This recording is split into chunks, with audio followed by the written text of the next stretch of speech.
Hello everyone, आप सभी को भारद्वाज मैथ क्लास में स्वागत है। तो आज पढ़ने जा रहे हैं नियामक ज्यामिति कोऑर्डिनेट ज्योमेट्री, यानी कि इसका जो एक फ्रांसीसी गणितज्ञ जो थे रेने दकार्ते, वही इसका जनक माना जाता है। यानी नियामक ज्यामिति का जनक किसको कहा जाता है? रेने दकार्ते। रेने दकार्ते ऐसे होता है, रेने दकार्ते। यही जो है फ्रांसीसी गणितज्ञ है, जो एक समतल तली पे कुछ रेखा खींच के और यानी कि ये दोनों के बीच की दूरी या कुछ भी ज्ञात किए थे। तो आइए अब जानते हैं कि ये नियामक ज्यामिति क्या होता है। तो नियामक ज्यामिति जो है, इसका जनक किनको माना गया है? रेने दकार्ते। और ये रहने वाले कहाँ के थे? तो फ्रांस के। अब देखते हैं नियामक ज्यामिति। तो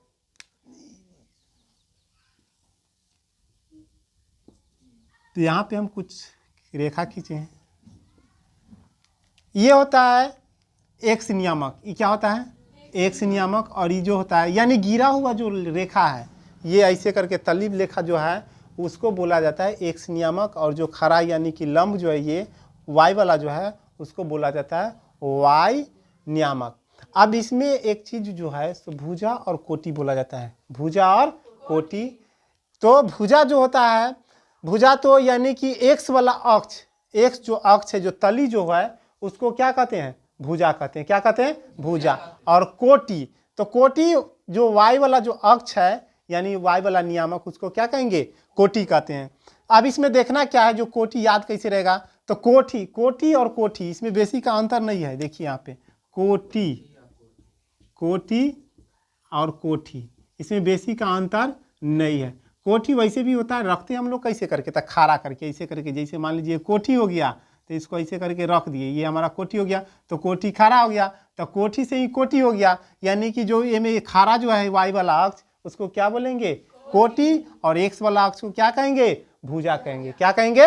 भुजा। तो इस स्टेप को हम लिख देते हैं क्या, कि एक्स वाला अक्ष को भुजा एवं वाई वाला अक्ष को कोटि कहते हैं। यहाँ पे लिख देते हैं एक्स अक्ष को भुजा एवं वाई अक्ष को कोटि कहते हैं। क्या कहते हैं? कोटि कहते हैं।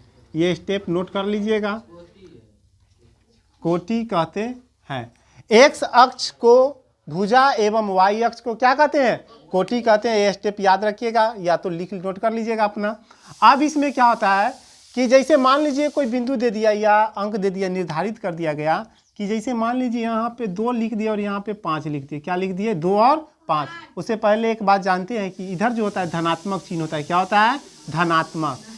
एक्स जो भुजा है उसके यानी कि इस साइड जो होता है ये धनात्मक चिन्ह होता है। वाई में इधर भी क्या होता है? धनात्मक। और एक्स डैश जो यहाँ पे दिया हुआ है इधर होता है ऋणात्मक चिन्ह। क्या होता है? ऋणात्मक। और वाई डैश में भी क्या होता है? चिन्ह इसका ऋणात्मक होता है। क्या होता है? ऋणात्मक। यानी कि एक्स का धनात्मक चिन्ह, वाई का भी क्या हो गया? धनात्मक। और एक्स डैश का चिन्ह क्या हो गया? ऋणात्मक। और वाई डैश का चिन्ह क्या हो गया? ऋणात्मक। तो जैसे मान लीजिए ऐसे करके एग्जाम में दे दिया, जो 2,5 में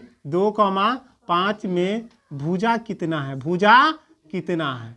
कितना है? तो 2,5 में भुजा कितना? तो भुजा किसको कहते हैं? एक अक्ष वाला को। और सबसे पहले जो ऐसे करके देगा कोई भी सवाल, तो उसमें सबसे पहले जो रहेगा वो हमेशा एक्स होता है। क्या होता है? एक्स। और दूसरा का जो टर्म अंक जो रहेगा वो वाई होता है। पहला अंक क्या हो गया? एक्स की वाई, एक्स। और दूसरा अंक क्या हो गया? वाई। तो इसमें अगर दे दिया कि 2,5 में भुजा कितना है, तो 2,5 में भुजा कितना है हमारा? 2 है। कितना है? 2। अगर मान लीजिए -1, -3 दे दिया और बोला कि कोटि कितना है? कोटि कितना है? कोटि क्या है या कितना है? तो देखिए पहले तो एक्स का हो गया, पहले किसका हो गया? एक्स का। दूसरा का वाला क्या हो गया? वाई का। तो वाई को क्या कहते हैं? वाई अक्ष वाला को कोटि कहते हैं। यानी कि -1, -3 में कोटि कितना हो गया? -3 हो गया। क्या हो गया? -3। तो भुजा और कोटि समझ में आ गया। अब इसमें इसका जो होता है एक्स का चिन्ह, वाई का चिन्ह जो होता है, अब समझते हैं। तो सबसे पहले शुरू कहाँ से करते हैं? तो एक्स से शुरू करते हैं। कहाँ से? एक्स से। और धनात्मक से हमेशा शुरू करते हैं। कहाँ से? धनात्मक चिन्ह से। तो x तो ये है यहाँ से लेके यहाँ तक, इधर x है, इधर x डैश है, इधर ऋणात्मक चिन्ह और इधर क्या चिन्ह है, धनात्मक। तो इसमें हम बताए हैं कि एक इसमें कोई चलेंगे तो x जो इधर से धनात्मक रहेगा उधर से हम चिन्ह या अंक लिखना शुरू करेंगे। तो अब जैसे मान लीजिए इधर से चल रहे हैं तो इधर ऐसे करके राइट साइड में आएंगे, यानी कि ऐसे करके आएंगे।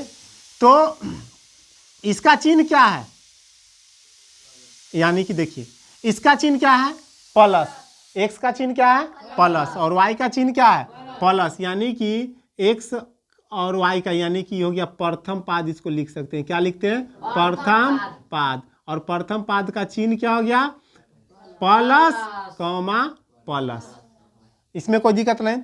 अब इस यहाँ हो गया, तो अब आते हैं द्वितीय पाद में। कौन में, द्वितीय पाद में, द्वितीय पाद। तो द्वितीय पाद में बताए हैं कि सबसे पहले x का लिखाता है, किसका लिखाता है, तो x का चिन्ह क्या है यहाँ पे देखिए, तो माइनस, और y का चिन्ह क्या है, प्लस। तो x का क्या द्वितीय पाद में क्या हो गया, माइनस प्लस, क्या हो गया, माइनस प्लस। अब फिर आते हैं तृतीय पाद में। कौन में, तृतीय। तो तृतीय में देखिए यहाँ पे लिख देते हैं तृतीय पाद। अब इसका चिन्ह देखिए, तो सबसे पहले बताएं x का होता है, तो x का चिन्ह क्या है, माइनस, और y का क्या है, माइनस, यानी कि इसका चिन्ह क्या हो गया, माइनस माइनस। अब आते हैं चतुर्थ पाद में। कौन में, चतुर्थ। तो चतुर्थ लिख दिए। आप देखिए इसका चिन्ह अब लिख रहे हैं, तो चतुर्थ पाद में आए तो x का चिन्ह क्या है, प्लस, तो x का चिन्ह लिख दिए हम प्लस, और y का चिन्ह क्या है, माइनस।